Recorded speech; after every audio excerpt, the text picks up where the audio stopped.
Bismillahirrahmanirrahim. Assalamualaikum warahmatullahi wabarakatuh. Alhamdulillah wassalatu wassalamu ala Rasulillah wa ala alihi wa wala. Iwan rahimakumullah. Ada pertanyaan, bolehkah fidyah salat orang yang telah meninggal dunia? Seperti kita ketahui, salat 5 waktu adalah kewajiban yang begitu besar. Bahkan siapa yang meninggalkannya akan terhitung bagian dari al-kabair atau mengamalkan dosa besar, tentu bagi yang uzur. Maka jangan sampai ada seseorang yang meninggalkan sholat 5 waktu dengan sengaja dan berangan-angan nanti cukup dibayarkan fidyah setelah kematiannya. Jika ada orang yang meninggal dunia lalu dia punya hutang sholat, maka dalam hal ini benar ada 3 pendapat yang dijelaskan oleh ulama dalam mazhab Syafi'iyah. Jadi kalau seseorang di masa hidupnya pernah meninggalkan sholat, ya, misal 1 bulan atau 30 hari, maka bolehkah ahli warisnya membayarkan fidyah bagi orang-orang yang meninggalkan sholat selama 30 hari tadi? Kami akan sebutkan 3 pendapat yang ada. Pendapat yang paling kuat adalah tidak perlu untuk diqadha dan tidak perlu dibayarkan fidyahnya. Ya, jadi untuk orang-orang yang punya hutang sholat 5 waktu, pendapat yang pertama sudah tidak perlu diqadhakan sholatnya, tidak perlu dibayarkan fidyahnya. Ini pendapat yang paling kuat. Lalu apa yang dilakukan? Memintakan ampun kepada Allah Subhanahu wa taala karena kehilafan yang dilakukan oleh orang yang telah meninggal dunia tadi.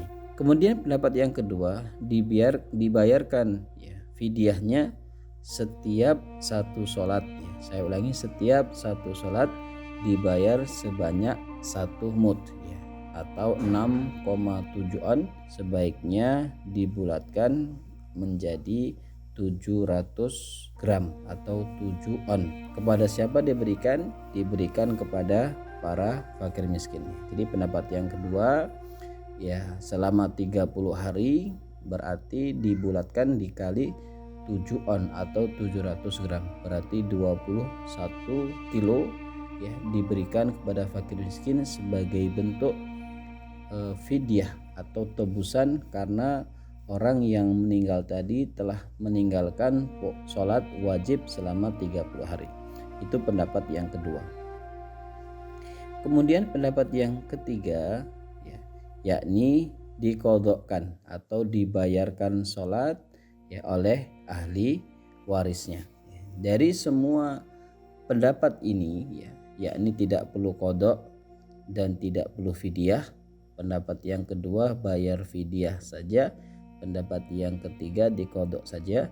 Ini adalah pendapat yang mu'tamad atau pendapat yang kuat dan dipakai dalam mazhab Imam Syafi'i, dan tentu semuanya punya hujah-hujah jelas dan rinci.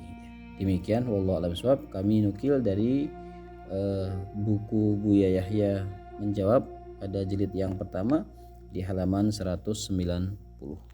Kesimpulannya adalah kami pribadi lebih memilih pendapat yang dipilihkan oleh beliau, yakni seseorang yang telah meninggal dunia berarti dia telah melakukan dosa besar, maka cukup dimintakan ampun kepada Allah Subhanahu wa taala atas dosa dan kekhilafan yang pernah dilakukan. Adapun jika mau mengeluarkan sesuatu dari makanan atau uang atau yang lainnya, kita niatkan sedekah untuk orang yang telah meninggal dunia tadi, karena sedekah dari ahli waris untuk orang yang telah meninggal dunia, ya, pendapat ijma ulama, ya, yakni pendapat mayoritas ulama bahkan kesepakatan ulama itu adalah sampai dan diperbolehkan. Demikian, saling menghargai perbedaan pendapat pada perkara khilafiyah itu adalah mulia. Barakallahu fikum. Assalamualaikum warahmatullahi wabarakatuh.